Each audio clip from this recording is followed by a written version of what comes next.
کریمہ۔ الحمدللہ عدد خلقہ ورضا نفسہ وزنۃ عرشہ ومداد کلماتہ، والصلاة والسلام علی صفوۃ رسلہ وخیر خلقہ محمد وآلہ وصحبہ، اما بعد فاعوذ باللہ من الشیطان الرجیم، بسم اللہ الرحمن الرحیم، یا ایہا الذین آمنوا اوفوا بالعقود، احلت لکم بہیمۃ الانعام الا ما یتلی علیکم غیر محل الصید وانتم حرم، ان اللہ یحکم ما یرید۔ صدق اللہ العلی العظیم وبلغنا رسولہ النبی الامی الکریم۔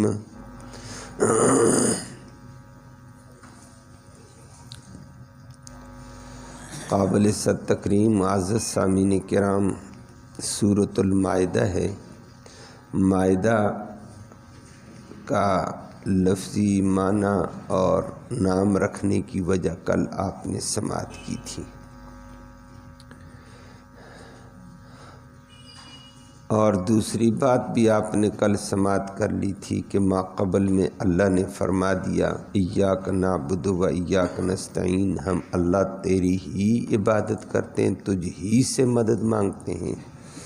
سورۃ البقرہ میں فرما دیا تھا وَلَا نَعْبُدُ الْبَقَرَةَ كَمَا فَعَلَتِ الْيَهُودُ وَلَا نَسْتَعِينُ الْبَقَرَةَ كَمَا فَعَلَتِ الْيَهُودُ، ہم گائے کی پوجا بھی نہیں کریں گے جیسے یہودی کرتے ہیں، اور گائے سے مدد نہیں مانگیں گے جیسے یہودی مانگتے ہیں۔ وَلَا نَعْبُدُ آلَ عمران، سورۃ آل عمران میں فرمایا ہے کہ عمران کے خاندان کے ولیوں کی بھی ہم پوجا نہیں کریں گے، نہ ان سے مدد مانگیں گے۔ وَنُؤَدِّي حُقُوقَ النِّسَاء، ہم عورتوں کے بچوں کے حقوق ادا کریں گے، سورۃ النساء میں فرما دیا۔ اب مائدہ میں فرما دیا پھر تم یہ کام کرو، صحیح معنی میں اللہ کے احکام کرو اور انسانی حقوق پورے کرو، اللہ آسمان سے تمہارے لیے بہترین روزی نازل فرمائے گا۔ اللہ ہم سب کو یہ احکام پوری کرنے کی توفیق نصیب فرمائے۔ آج پھر ابتدائی آیت کریمہ میں اللہ نے مومنوں کو خطاب کر کے فرمایا ہے، مومنوں عہد پورے کرو، وعدے پورے کرو۔ اللہ پھر وہ وعدے پورے کر کے فوراً آگے بڑا عجیب انداز اختیار کر کے فرما دیا ہے کہ اللہ نے تمہارے لیے مویشیوں میں سے کچھ چوپائے حلال کیے ہیں، ان حلال کو حلال سمجھنا۔ البتہ چند ایک آپ کے سامنے بیان کیے جائیں گے، وہ حرام آگے انشاءاللہ تیسری آیت میں آ رہے ہیں، حرام تفصیلات آ رہی ہیں۔ اور فرما دیا احرام کی حالت میں بھی تمہارے لیے شکار ناجائز، البتہ بحری شکار حلال۔ آخر میں ایک مختصر جملہ فرمایا، یہ حلال اور حرام اللہ جو چاہے کرے گا، تمہیں اختیار نہیں ہے۔ اللہ مالک ہے، جو چاہے گا حلال کرے گا، جو چاہے حرام کرے، تم نے اس کی پابندی کرنی ہے۔ اللہ ہم سب کو پابندی کی توفیق نصیب فرمائے۔ لفظی ترجمہ سماعت فرمائے پھر بات کرتے ہیں۔ فرمایا یا ایہا الذین آمنوا، او وہ لوگو جو ایمان لے آئے ہو، اے مومنو، اوفو پورا کرو، بالعقود وعدوں کو، عہد کو،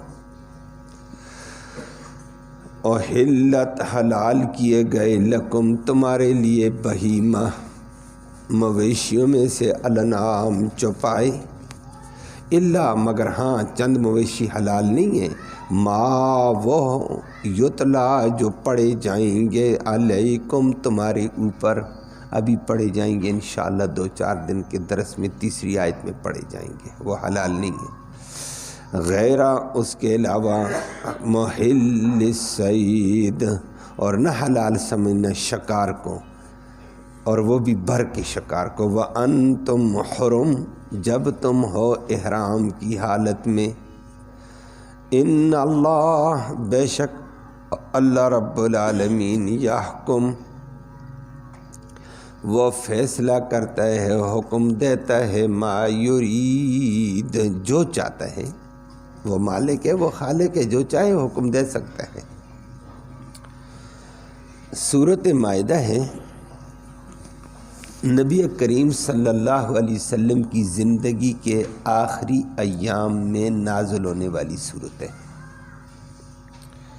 متعدد احادیث مبارکہ میں آتا ہے کہ سورۃ مائدہ نبی کریم صلی اللہ علیہ وسلم کے صلح حدیبیہ کے بعد نازل ہونی شروع ہوئی ہے، اور صلح حدیبیہ نبی کریم صلی اللہ علیہ وسلم نے سن 6 ہجری کے آخر میں کیا، واپسی پر گئے مدینہ کی طرف، سورۃ فتح نازل ہوئی ہے 26ویں پارے میں، اس کے بعد یہ صورتیں نازل ہونی شروع ہوئی ہیں۔ آیت کریمہ نمبر 3 کا ایک حصہ حجۃ الوداع میں نازل ہوا جا کر۔ اس بات کا ذکر کرنا محدثین کا یہ ہے کہ سورت کے اندر جو حکم ہے نبی کی آخری زندگی کا حکم ہے، وہ منسوخ ہونے والا حکم نہیں ہے۔ ابتدائی زندگی میں کوئی آیت آ گئی تو کہہ سکتے ہیں جی یہ پہلے تھی، بعد میں اور حکم آ گیا، یہ منسوخ ہے۔ فرمایا یہ آخری دنوں میں، آخری 2 سالوں میں نازل ہونے والی صورت ہے، یہ منسوخ نہیں ہے۔ اور یہ ارشاد فرما کر فرما دیا، چونکہ آیت میں 77 احکام آ رہے ہیں حلت اور حرمت کے، تو فرمایا جن جن چیزوں کو صورت حرام قرار دیتی ہے وہ اٹل حرام ہے، ان میں تعویل کی گنجائش نہیں ہے کہ نہ جی چونکہ یہ پہلے تھا یا بعد میں۔ فرمایا نہیں، سب سے آخر میں نازل ہوئی ہے، حرام حرام ہے، اور جو چیز صورت حلال قرار دے گی وہ حلال ہے۔ فرمایا اس میں رد و بدل نہیں ہے، اس میں تنسیخ نہیں ہے، کوئی تبدیلی کا امکان نہیں ہے۔ تو پھر اس صورت کے حلال کو حلال سمجھو اور حرام کو حرام سمجھنا پڑے گا، اس پہ عمل کرنا پڑے گا۔ اسی لیے حضرت اسماء بنت یزید رضی اللہ تعالیٰ عنہا فرماتی ہے کہ نبی کریم صلی اللہ علیہ وسلم کے ساتھ ہم سفر میں تھے، اور سفر میں چلتے ہوئے جا رہے تھے، یہ سورۃ مائدہ کے احکام آیتیں نازل ہوئی ہیں کافی۔ نبی بھی ہمارے ساتھ، ہم نبی کے ساتھ سفر میں تھے، نبی اپنی عذبا اونٹنی پر سوار تھے۔ وہی بڑی بوجھل ہوتی ہے، وہی کو برداشت کرنا بڑا مشکل ہے، اسی لیے اللہ نے نبیوں کو چنا، طاقتور صفات دے کر چنا ہے۔ تو جب نبی پر وہی نازل ہوئی نا، نبی کی اونٹنی عذبا تھی، مضبوط اونٹنی تھی، لیکن وہ بھی کراہنے لگی، بیٹھ گئی، گردن لمبی زمین پہ کر دی ہے، بولنے لگی۔ نبی کریم صلی اللہ علیہ وسلم پر صحابہ چادر ڈال دیتے تھے، ایسے موقع پر نبی فوراً سواری سے اتر کر نیچے زمین پہ آ گئے کہ یہ سواری کے برداشت کرنے کی طاقت نہیں ہے، وہی بڑی بوجھل ہوتی ہے، اور بوجھل ہونی بھی چاہیے۔ قرآن نے خود کہا اِنَّ سَنُلْقِي عَلَيْكَ قَوْلًا ثَقِيلًا، کہ ہم آپ پر بڑا ثقل والا بوجھ اتاریں گے۔ نبی، یہ نبی ہی برداشت کرتا ہے، یہ وہی۔ اور شاہ ولی اللہ رحمہ اللہ تو تعبیر فرما دیتے ہیں کہ یہ روحانی جب فرشتے آتے ہیں، ادھر سے بشریت کا نورانی مخلوق کے ساتھ اتصال ہوتا ہے نا، نورانی مخلوق کا ایک زور ہوتا ہے، اور اس کو برداشت کرنا مشکل ہوتا ہے، بڑا بوجھل ہوتا ہے۔ تو اونٹنی نے بھی کراہنا تھا، پھر تو نبی نیچے اترے اور اوپر چادر ڈالی ہوئی تھی۔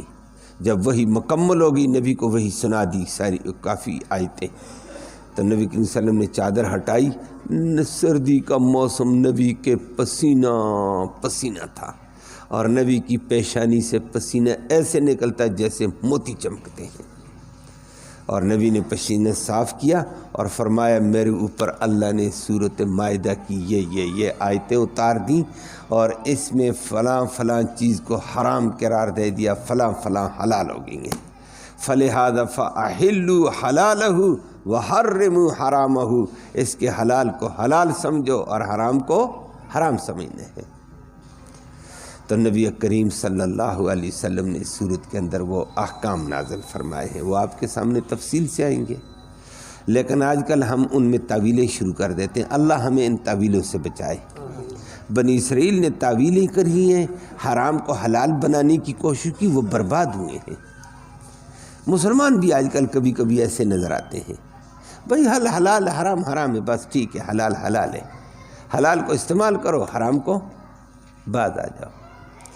اللہ نے آیت میں آپ نے لفظی ترجمہ سماعت کیا، پھر فرمایا یا ایھا الذین آمنوا، او ایمان والو، ابتدا میں فرمایا او ایمان والو، ایمان لایا تم نے، مومنو، اللہ کی ذات پر ایمان، اللہ کی صفات پر ایمان، اللہ کے احکام پر ایمان، اللہ کے قرآن پر ایمان، اللہ کے نبی پر ایمان ہے۔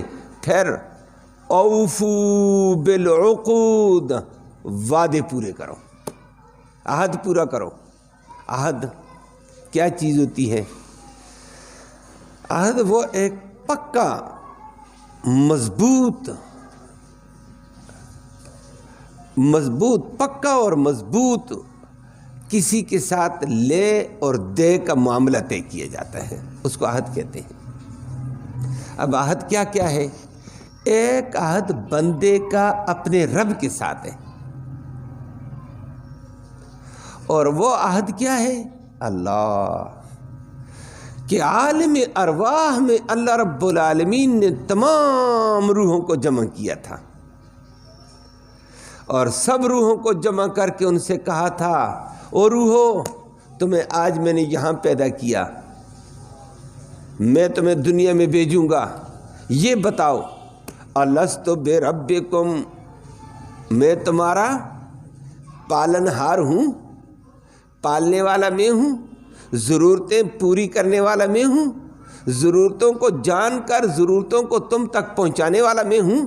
قالو، سب روحوں نے کہا بلا، کیوں نہیں، الست بربکم، قالو بلا، آپ ہمارے پالنہار ہیں، آپ ہماری ضرورتیں پوری کرنے والے ہیں۔ فرمایا جب پالنے والا میں ہوں، مجھے پالنے والا مان کر دنیا میں چلنا ہے، مجھے رازق مان کر چلنا ہے، پھر میرا حکم مانو گے؟ اور اللہ نے وہاں پر کہا گواہ رہنا پھر اپنے اوپر، یہ زمین و آسمان بھی گواہ ہوں، میں بھی تمہارے اوپر گواہ ہوں، تم نے مجھ سے وعدہ کیا آج کہ دنیا میں بھیجوں گا تو ربوبیت میری ماننی ہے، عبودیت بھی میری کرنی ہے، رب بھی میں ہوں، تمہاری ضرورتوں کو میں جانتا ہوں، میں پورا کرتا ہوں، تو عبادت بھی میری کرنی ہے، احکام میرے ماننے ہیں۔ یہ وعدہ کیا ہوا ہے، اللہ ہمیں اس کو پورا کرنے کی توفیق دے۔ تو پالنہار تو وہ ہے، پہلے یہ وعدہ پورا کرو۔ تو وعدے بندے کچھ اپنا رب کے ساتھ ہم نے کیے ہوئے ہیں، اس کے علاوہ بھی وعدہ کیا، آپ کو بھی پتہ، اور علماء سے بھی سنتے رہتے ہیں، تبلیغی بھائی بھی ایک جملہ بولتے رہتے ہیں، بھائی ہم نے سیدھا سا انداز اختیار کر کے کہہ دیتے ہیں ہم نے کلمہ پڑھا لا الہ الا اللہ، اس میں اللہ سے وعدہ کیا ہے۔ کیا وعدہ کیا؟ کہ لا الہ الا اللہ، کائنات میں کوئی الہ اللہ کے سوا نہیں ہے، اللہ کو الہ مانا ہے، اللہ کو الہ مانا تو الہ کا مانا مشکل کشا، کہ مشکل کشا اللہ ہے، تو اس وعدے کو پورا کرو، مشکل کشائی میں میرے در پہ آؤ، در پہ نہ جانا۔ الہ کا معنی حاجت روا ہے، لا الہ الا اللہ، اللہ کے علاوہ کوئی الہ نہیں، پھر حاجت کے وقت میرے دروازے پہ آنا، در پہ نہ ٹھکرانا۔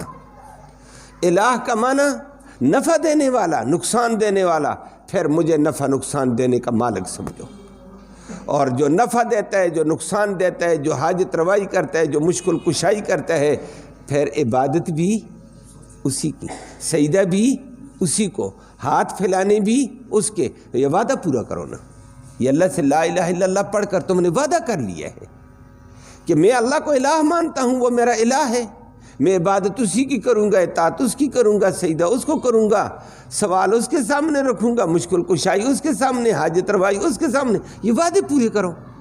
صرف کلمہ پڑھا اور کبھی ادھر دوڑا کبھی ادھر دوڑا، پھر اس دربار سے نہیں ہوا اس دربار پہ چلے جاؤ. لوگ کہتے ہیں اچھا نہیں بادشاہ فلاں جگہ بھی جا کر دیکھ لو. لا حول ولا قوت الا باللہ. یہ وعدہ کیا ہے اللہ سے، یہ وعدے کو کون پورا کرے گا؟ اللہ نے فرمایا وعدے پورے کرو مجھ سے.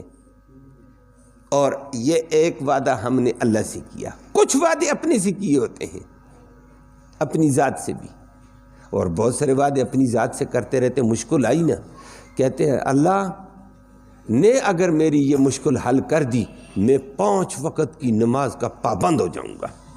یہ اپنے سے وعدہ کیا، پورا کر. ویسے بھی پابندی کرنی چاہیے تھی، جب وعدہ کر چکا ہے تو اب اس کو پورا کر.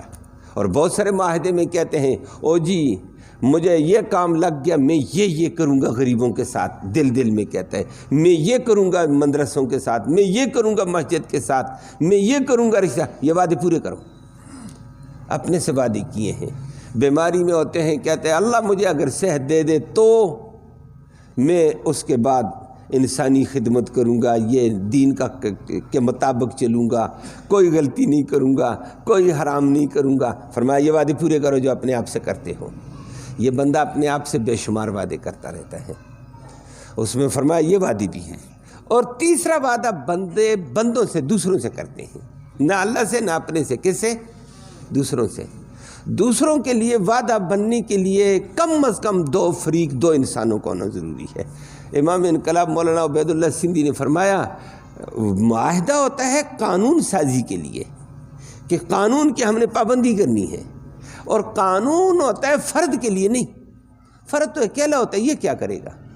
یہ افراد کے درمیان میں قانون ہوتا ہے ایک نظام قائم کرنے کے لیے، ایک مضبوط نظام جوڑنے کے لیے ہوتا ہے. اور فرمایا اس کی ابتدا 2 فرد سے ہوتی ہے.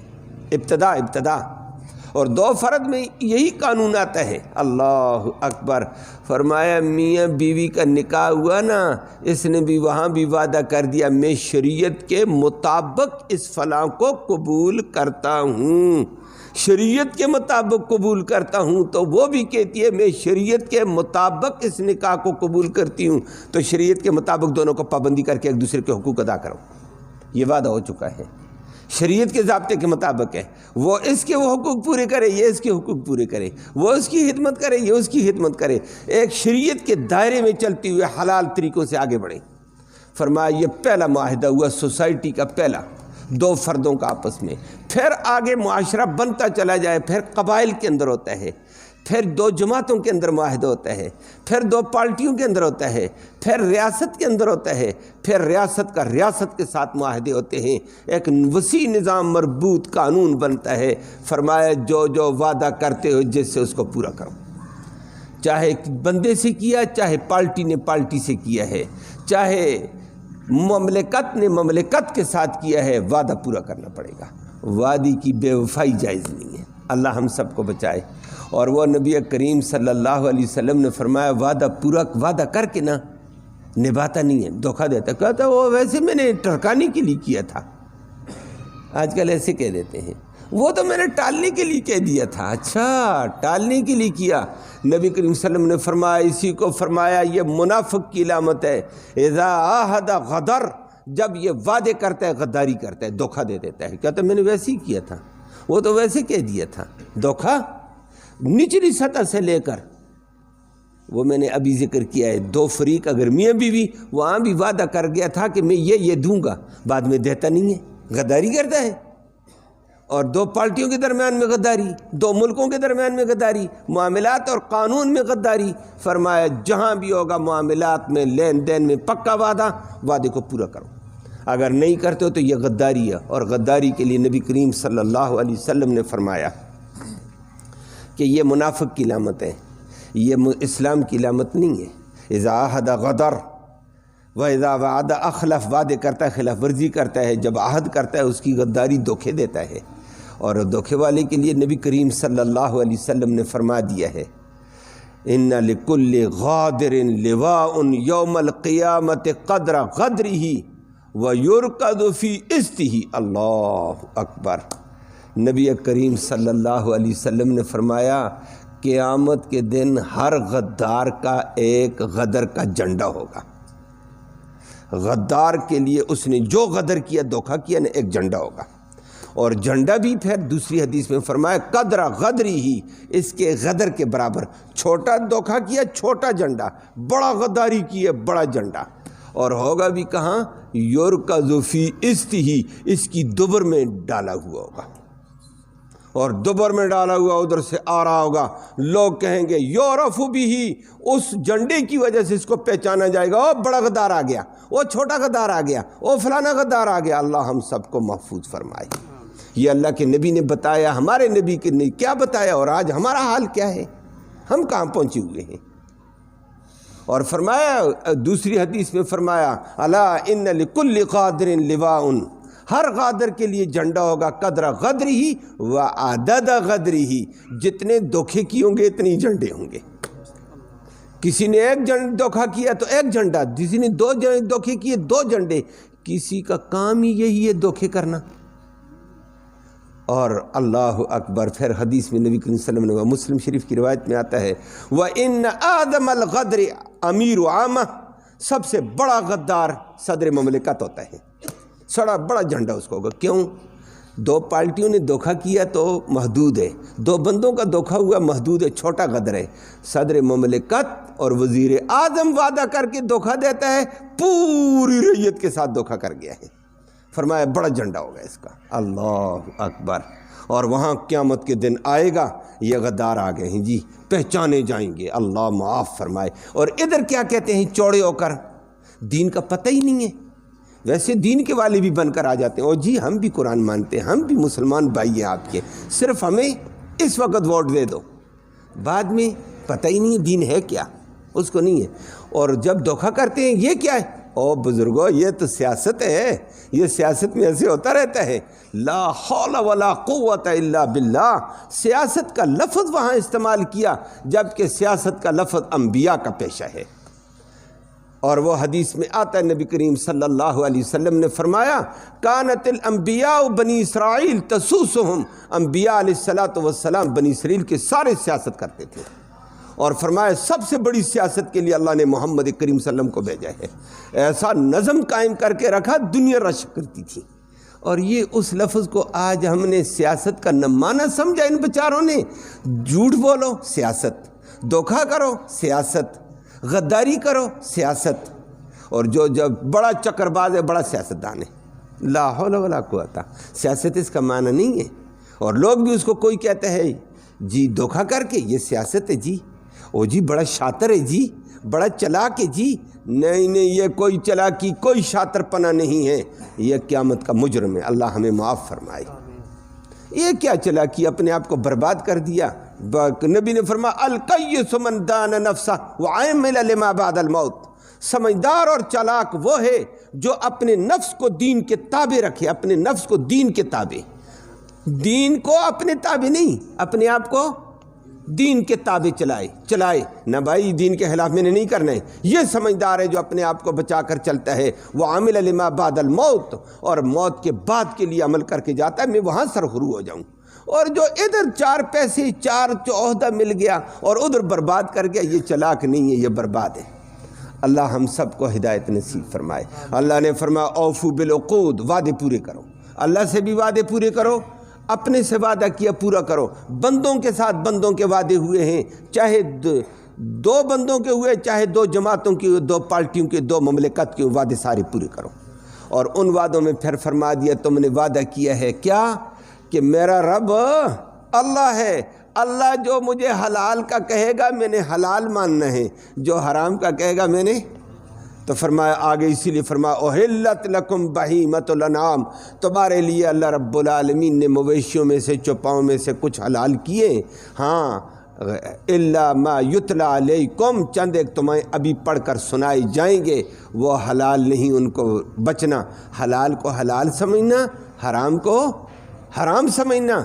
اور فرمایا اسی ضمن میں ایک مسئلہ بتا دیا، شکار حلال ہے، لیکن جب تم نے احرام باندھ لیا تو بر کا شکار تمہارے لیے حلال نہیں ہے۔ بر کا معنی خشکی کا، البتہ سمندر کا شکار کرتے ہو تو اگر ٹائم ہے تمہارے پاس تو، لیکن فرما دیا کہ غیر محل الصید وانتم حرم، وہ شکار ویسے حلال ہے حلال جانوروں کا، لیکن احرام کی حالت میں وہ بھی حرام ہے۔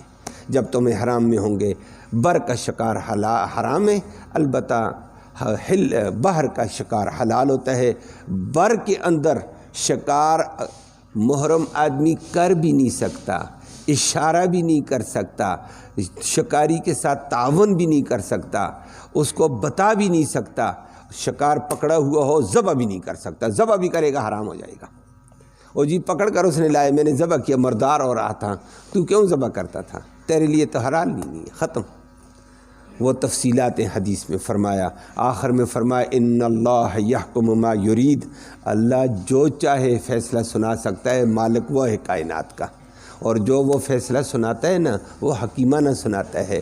جو چیزیں تمہارے نفع والی اس نے حلال کر دیں، جو تمہارے نقصان والی انہوں نے حرام کر دی، اس کی اتباع کرنی پڑے گی۔ اللہ ہم سب کو سمجھ کی توفیق نصیب فرمائے۔ اللہم صلی وسلم دائما ابدا علی حبیبک خیر الخلق کلہم۔ یا اللہ تو رحمت کے فیصلے فرما، کوتاہیوں کو معاف فرما، صغیرہ کبیرہ گناہوں کو معاف فرما۔ یا اللہ دونوں جہانوں کی سرخروئی نصیب فرما، دین کے تقاضے پورے کرنے کی توفیق نصیب فرما، دین کے اوپر عمل کی توفیق نصیب فرما، اپنے احکام کو پورا کرنے کی توفیق نصیب فرما۔ یا اللہ تو اپنے وعدوں کو پورا کرنے کی توفیق نصیب فرما، بندوں کے ساتھ معاملات کے اندر پختگی اور وعدے کی پکی عملداری کی توفیق نصیب فرما۔ یا اللہ دونوں جہانوں کی سرخروئی نصیب فرما، اس دنیا میں بھی ذلت سے محفوظ فرما، وہاں کی ذلت سے بھی محفوظ فرما، نیک اعمال کی توفیق نصیب فرما، دین کے تقاضے پورے کرنے کی توفیق نصیب فرما۔ اس قرآن کے سننے سنانے کو ہمارے اعزاء اقارب جو دنیا سے فوت ہو چکے ہیں ان کی روحوں تک اس کا ثواب پہنچا دے۔ یا اللہ ان کی مغفرت فرما، ان کو جنت نصیب فرما۔ یا اللہ ان کے درجات کو بلند فرما۔ یا اللہ آخرت کی ہمیں تیاری اور فکر نصیب فرما۔